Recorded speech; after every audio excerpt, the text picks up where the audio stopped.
Hi friends, how are you all? So, in this session we'll be discussing about banking, or specifically banks. Okay, first of all let us look at what is the financial system.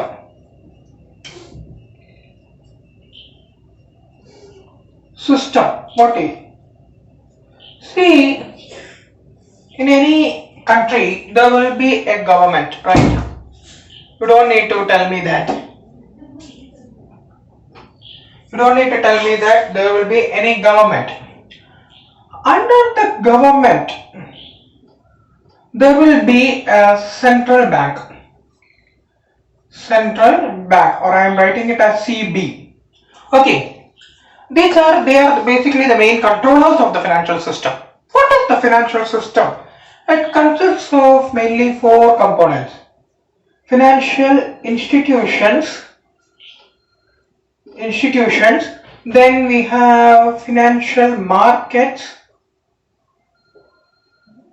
I am writing it as short forms. Then we have financial instruments. Then we have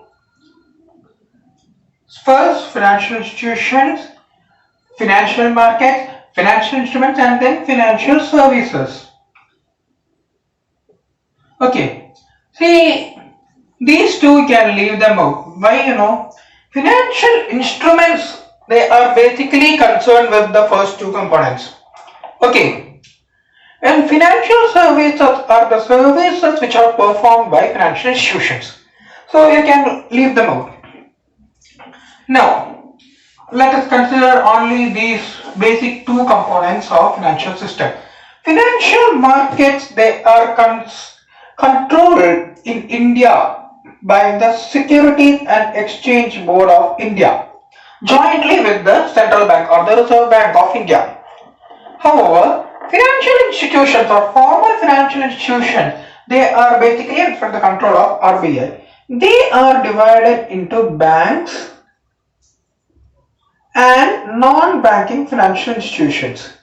What is the difference between these two?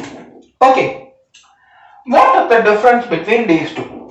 Bank is defined as any institution which accepts deposits from the public and uses the same money for investment or for lending. Banking is the process of acceptance of deposits for the purpose of lending or for investment. Okay, and also for these deposits will be repayable to the depositor on demand. Okay, or withdrawable through checks, drafts, or any other forms. So banks are basically financial institutions. They accept deposit. Okay, they accept deposit, lend loans, and perform other services, agency services on the behalf of consumers or their customers. Okay, what are these agency services? Okay, like you may be knowing, sometimes you or directly your parents will be doing. See, whenever an amount is received, okay, take for an example your mom or dad has to pay a monthly installment for a loan. It is not necessary that they will always remember to pay that loan, right? So what they will do is, they will instruct the bank, give an instruction to the bank to pay the particular installment every month, or the effective monthly installment or EMI. So here bank is acting as our agent. Okay, we are telling the bank to do this and the bank is doing it. Suppose some customer is to give you money. Your parents are doing business and some customer is to give you money. You will be instructing the bank to collect the money from the customer, because it is not possible for a business person to go directly time by time and collect money from the customers. So such agency services are performed by banks. And what is the difference between banks and non-banking financial institutions? Basically, they do not always accept deposits. Okay, there are some institutions which do accept some form of deposit, but basically acceptance of deposit is not a function of NBFC. They do lend loans, and they do not perform agency services. Also, both of them have investment. Investment is not a function, it is just an activity. Both of them perform investment activities. So, this is the difference between banks and non-banking financial institutions. Now, the bank, we people, we go. Financial institutions we saw, and we saw bank. Generally, what people go, we generally bank with the commercial banks, right? They are called commercial banks and scheduled banks, or some such things are there. Now, commercial banks have another important function, that is credit creation.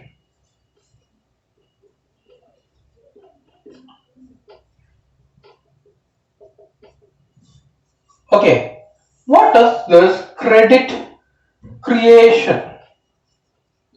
What is this function? See, the monetary authority of the central bank will be issuing notes, but the total amount of money that is getting circulated in the economy at a particular point of time will be equal to the amount of money issued by the central bank. However, the total amount of money in gross circulation will not be the same, because the money will keep on multiplying. Let me tell you one thing. Let's say, suppose there is only one bank, and every financial transaction is routed through this bank. Okay, there is nothing like no other financial institution or no cash transactions. One person A is coming and depositing some money into the bank. Okay, let's see, rupees 100. Now what happens is, according to the norms of the Reserve Bank of India, the bank should keep a minimum portion of their deposits as legal reserve ratio. The legal reserve has two components, CRR, SLR, we will see that later. But a portion of this amount should be kept as legal reserve ratio. After this, let's say it is 20%. The bank, what it does is, it lends the remaining 80 rupees to borrowers. A person C is coming to take loan, and the bank is not giving 100, it is giving 80 only, because there is law that 20% should be kept as reserve. In the second set, what happens? C pays D rupees 80 because C owes some money. And what happens? D deposits this money, rupees 80, into the bank again. And again what happens? Bank stores 20% of 80, rupees 16, and lends rupees 64, say, to E. This process will keep on continuing. Okay, again, this will happen. A person will reload, a person will pay, that person will deposit, and the bank will lend again. But only thing, each time the bank will have to store an additional 20% of the new amount. This process will continue till this reserve equals rupees 100. Okay, continue till legal reserve is equal to rupees 100, because if everything is going into the bank, there will be nothing to lend. Okay, of course it is it's just hypothetical that it will go to 100, because in return down balance method it will never go to 0. So though this process can maximum continue till the reserve is 100. So if the reserve is 100, how much will be the gross deposit? That point, the deposit by initial deposit. The initial deposit is rupees 100. This is given by the money multiplier M. This M will be equal to 1 by LRR. So here in this case, LRR is 20% is equal to 1 by 0.2 is equal to 5. Since it is 5 into initial deposit will be the gross deposit. Total money created in the economy will be equal to rupees 500. Therefore, out of 100 rupees of initial deposit, the bank multiplies credit and it gives 500 rupees. This is the basic function of commercial bank. Now let us focus on the central bank. In India, it is the Reserve Bank of India. What is the peculiarity of the central bank? The thing is, every bank directly interacts with the people except the central bank, because the central bank is only a controller of the financial system, basically a controller, though it does perform many other things. Central bank is the controller of the financial system and hence it is not directly involved in the people. The central bank. This is the basic thing of central bank. What are the functions of central bank? First function is issue. The central bank is the only authority which is empowered with the power to issue currency note on behalf of the government of country. Okay, and the governor of the central bank is the only person who is having the right to sign that currency note. Whenever you see a currency note, it will be written, I promise to pay, and there will be a sign, and then that it will be written Governor of Reserve Bank of India. This is the first function of central bank. Then banker of to government. See, the government is not immune from any financial needs. Sometimes it may happen that the government will need additional money. Where can the government go? The government will naturally go to the central bank to buy loan. However, if the government has surplus funds, the government will go to the central bank to deposit them. Besides this, the central bank issues many government securities on behalf of the government. So, the central bank performs agency functions. So, if you see all this, these are functions which are performed by commercial banks to the general public. However, the central banks perform these to the government of the country. This is the thing of bankers to the government. The central bank performs every function to the government. Which functions are performed by commercial banks to the general public? This is the second function. The third function is banker's bank. See, sometimes what happens, the banks will need money to manage liquidity or to lend. If deposits are very less and loans are very high, the banks will need to buy some money. So the bank, what they will do, they will approach the central bank for loan. The central bank will give them loan. Also, the central bank will accept deposits from the commercial bank if they have surplus, and every services on behalf of commercial bank. So it acts as banker to the commercial banks. Then the third function is credit control. Okay, the central bank acts as a controller of credit in the economy.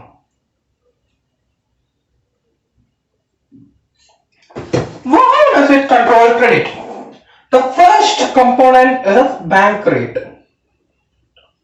See, if the central bank is lending loan to the commercial banks, naturally like any commercial bank, the central bank will also charge interest. The rate at which the central bank is lending loan to the commercial bank is called bank rate. Then the second function is open market operation. Now, how does bank rate help to control credit? If the central bank wants commercial banks to lend more money to the public, central bank will reduce the bank rate. Okay. Now, open market operation. Open market operation involves the selling and buying of government security by the central bank in the open market. So, how does it help to control credit? See, if the central bank is selling security, commercial banks and everybody will pay money to the central bank. Therefore, the money left with the commercial bank will be less. Naturally, this will lead to a reduction in credit given by commercial banks. This is another thing of controlling credit. Then the third function, margin. Whenever you are taking loan, okay, if you are taking loan for rupees 80,000, the commercial bank will not give you a loan if you give a security for rupees 50,000 or 60,000 or even 80,000 value. Because according to the prudence concept, we should always foresee any losses, right? So if it happens that in future this security value goes down, then the commercial bank will be at a loss if you fail to pay this money back. So what the commercial bank will do, they will put a premium on the amount and demand a security. If you are taking loan for rupees 80,000, you may have to give a security of rupees 1 lakh. That difference, the percentage, means this difference 20,000 will be 25% of 80,000, right? So that percentage of margin which is required between the value of security and the amount of loan lent is fixed by the central bank in order to control credit. If the margin is high, if you have to give 50% margin, then the amount of loan you can take will be less. So that will also help to control credit. Okay, this is the function, third function of the central bank of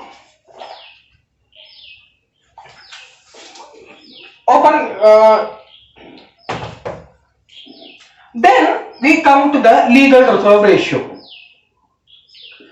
I have already told you what is legal reserve ratio. I am not going for that. The first component is CRR. CRR, what it means is that some portion of the net deposit should be kept by the commercial bank as a deposit with the central bank. Okay, it is mandatory, you are not depositing because you have surplus funds. Because the central bank says you to deposit, you are depositing.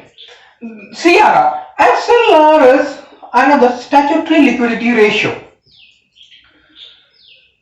That is, some portion of the net time deposits, net demand and time deposit should be kept as security with the commercial bank themselves. They are not going to give to the central bank.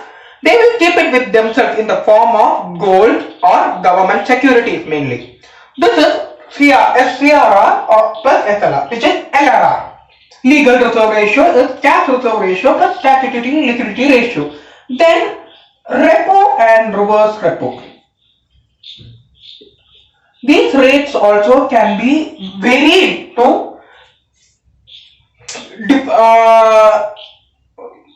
change the amount of credit. Repo rate is the rate at which the central bank lends short-term funds to the commercial bank.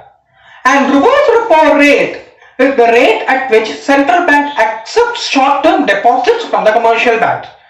This is what you want to know for now. There is another repo mechanism is another topic, but it is not needed for you at this stage. So, if these rates are raised, if repo rate is increased or reverse repo rate is increased, if repo rate is increased, commercial banks will take lesser and lesser loans and they will in turn lend lesser and lesser credit. If reverse repo rate is increased, commercial bank will be incentivized to deposit more and more money with the central bank, and therefore the amount of money left with them in order to lend is less.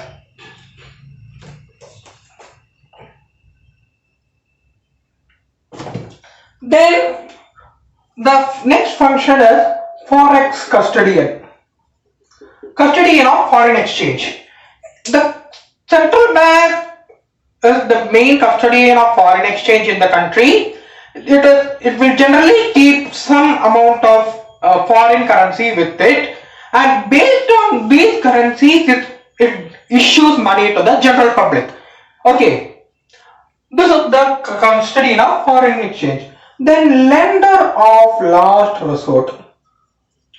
See what happens, sometimes it may happen that the commercial banks will run out of funds. They will not be getting any deposit, but they will have to lend too much loan. My God, what can I do? So the commercial banks will approach the central bank, and central bank as the lender of last resort to the commercial bank will lend them money. This is the function of lender of last resort. Means the commercial banks have exhausted all their means and now they are approaching the person who is capable of giving them help. So this is the lender of last resort. Then the final thing is stabilization. See, if it happens, it can happen in two manners actually.